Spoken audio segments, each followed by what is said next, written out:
देखिए, इस वीडियो में मैं आपको कम्युनिकेशन स्किल्स के बारे में एक दो चीजें बताऊंगा। ये कम्युनिकेशन स्किल्स का चैप्टर नंबर 4 है और इस वीडियो में मैं आपको 4 बेसिक ह्यूमन टेंडेंसीज के बारे में बताऊंगा। और इन 4 चीजों को सीख लेने के बाद ना केवल आपकी कम्युनिकेशन स्किल्स बहुत अच्छी हो जाएंगी, बल्कि आप लोगों का इस्तेमाल करना भी सीख लेंगे। और अगर लोग आपका इस्तेमाल करते हैं तो आप इस्तेमाल होने से बच जाएंगे। सबसे पहली चीज, दुनिया में किसी भी इंसान को पकड़ लीजिए, हर इंसान को अपनी तारीफ सुनना पसंद होती है, और ना केवल पसंद होती है, बहुत ज्यादा पसंद होती है। और इसीलिए अगर आप चाहते हैं कि सामने वाला आपकी कम्युनिकेशन स्किल्स की तारीफ करे, आपको शुरुआत हमेशा सामने वाले की तारीफ से ही करना चाहिए। और जब आप सामने वाले की तारीफ करना शुरू करें तो आपको इस बात का बहुत ज्यादा ध्यान रखना चाहिए कि आप सामने वाले की जिस चीज की तारीफ कर रहे हैं वो चीज वाकई में तारीफ के लायक होना चाहिए। इस चीज को भी समझिए कि सामने वाले की तारीफ करना, और वो भी झूठी, सीधे सीधे हिट विकेट होने जैसा है। और ये बहुत ही ज्यादा शर्मिंदगी की बात होती है। और ऐसा इसलिए क्योंकि इसका मतलब यह होता है कि बॉल खेलना तो छोड़िए, आपको बल्ला पकड़ना ही नहीं आता। यह हो गई एक चीज। दूसरी चीज, देखिए, लाख बुराइयां सही, हर इंसान के अंदर एक ना एक खासियत जरूर होती है, और वो खासियत इतनी ज्यादा खास होती है कि वो तारीफ के काबिल होती है।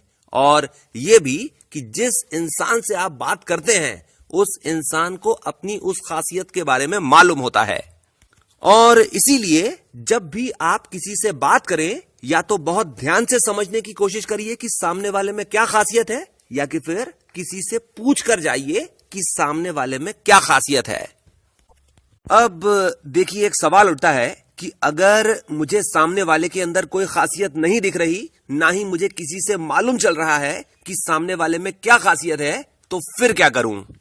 और अगर आपके साथ ये सिचुएशन है तो इसकी एक बहुत बड़ी वजह है, आपने अपनी जिंदगी का बहुत बड़ा हिस्सा लोगों की बुराइयां देखने में निकाल दिया, और इसी वजह से ना तो आपको किसी के अंदर कोई अच्छाई दिखती है, ना ही खासियत। और इस चीज को दूर करने का कुल मिलाकर एक तरीका होता है, आप अपने अंदर केवल बुराइयां देखिए और उनको दूर करने की कोशिश करिए, और सामने वाले के अंदर केवल अच्छाइयां देखिए और उनको अपनाने की कोशिश करिए। रूल नंबर 2, कम्युनिकेट करते वक्त हर इंसान के अंदर फियर ऑफ रिजेक्शन रहता है। फियर ऑफ रिजेक्शन यानी कम्युनिकेट करते वक्त हर इंसान को इस बात का डर लगा रहता है कि कहीं उसकी बात गलत ना साबित कर दी जाए, या कि फिर कहीं उसको मना नहीं कर दिया जाए। और इसी वजह से चाहे कोई भी हो, प्रेजेंटेशन देने से पहले या कि फिर इंटरव्यू देने से पहले थोड़ा सा या बहुत ज्यादा घबराया हुआ रहता है। इस चीज को जरा सा ऐसे समझ लीजिए कि मम्मी से बात करने में आपको बहुत आसानी महसूस होती होगी, पर पापा से बात करने में बहुत ज्यादा कठिनाई। और ऐसा असल में इसलिए होता है क्योंकि पापा से बात करते वक्त फियर ऑफ रिजेक्शन सबसे ज्यादा होता है। यह हो गया दूसरा रूल।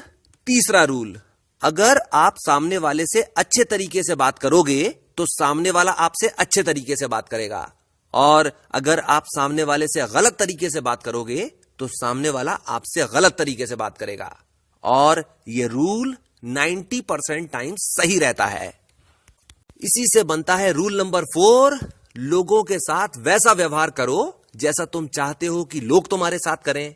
लोगों के साथ वैसा व्यवहार मत करो जैसा तुम नहीं चाहते कि लोग तुम्हारे साथ करें। ये एक बहुत ही ज्यादा कमाल की चीज है, और इस चीज को आपको अपने घर की दीवार पर लिखकर रख लेना चाहिए। और इस चीज के नीचे ब्रैकेट में लिख लीजिएगा कि इस बात की कोई गारंटी नहीं है कि अगर हम सामने वाले से अच्छे से बात करेंगे तो वो हमसे अच्छे से ही बात करेगा। और यहां से आप इन चारों रूल्स की एप्लीकेशन समझिए। जरा सा सोचिए, आप जब अपने दोस्तों के बीच में बात करते हैं, या कि फिर आप जब अपनी फैमिली के बीच में बात करते हैं, या कि फिर आप जहां पर नौकरी करते हैं, जब वहां पर बात करते हैं, तो आप क्या चाहते हैं? अच्छी कम्युनिकेशन स्किल्स? नहीं, आप ये चाहते हैं कि आप जो भी ऊल जलूल बकें वो चीज वैसी की वैसी मान ली जाए। इस चीज को जरा सा ऐसे समझकर देखिए कि आपने बहुत अच्छी कम्युनिकेशन स्किल्स इस्तेमाल करी, बहुत कमाल की बात कही, पर अगर आपकी बात मानी ही नहीं गई तो कम्युनिकेशन स्किल्स का क्या फायदा हुआ। और इसीलिए इस चीज को समझिए कि अच्छी कम्युनिकेशन स्किल्स का मतलब अच्छी लैंग्वेज और अच्छी ग्रामर इस्तेमाल करना नहीं होता। अच्छी कम्युनिकेशन स्किल्स का मतलब होता है अपनी धाक जमा देना। और अपनी धाक जमाने के लिए रूल नंबर 1, सामने वाले की तारीफ करिए और एकदम जेन्युइन तारीफ करिए। इस चीज को जरा सा ऐसे समझकर देख लीजिए कि जैसे ही सामने वाला आपकी तारीफ करता है वैसे ही आप उसके एहसानमंद हो जाते हैं और कुछ ना कुछ करके आप उसके एहसान को चुकाना चाहते हैं। और ये जो रूल नंबर 1 है इसका कोई रिवर्सल नहीं है, यानी आप किसी की बुराई करके उससे कुछ भी नहीं करवा सकते। रूल नंबर 2, देखिए हर इंसान के अंदर फियर ऑफ रिजेक्शन रहता ही है और इसीलिए अपनी बात मनवाने के लिए आप सामने वाले के डर को बढ़ा दीजिए। देखिए साहब, मैं आपके पास बड़ी उम्मीद लेकर आया हूं। मैं जानता हूं कि ये काम बड़ा है और कठिन भी, पर यह चीज केवल मेरे लिए है। आप जैसे बड़े आदमी के लिए तो ये चीज कुछ भी नहीं है। और साहब, इतने बड़े आदमी के पास आकर खाली हाथ लौट जाना, ये चीज तो सुनने में ही अच्छी नहीं लग रही। Rule number 3, every action has an equal and opposite reaction. देखिए साहब, आप मेरे बॉस केवल तभी तक हैं जब तक मैं इस जगह पर काम कर रहा हूं। आप अभी अपने लेवल पर काम कर लीजिए, बाद में मैं अपने लेवल पर काम कर लूंगा। रूल नंबर 4, अगर सामने वाला आपसे इज्जत से बात कर रहा है तो उसकी वजह यह नहीं होना चाहिए कि वो आप पर तरस खाकर इज्जत से बात कर रहा है। वो आपसे इज्जत से इसलिए बात करे कि वो जानता है कि अगर वो जलेबी बनेगा तो आप इमरती बन जाओगे।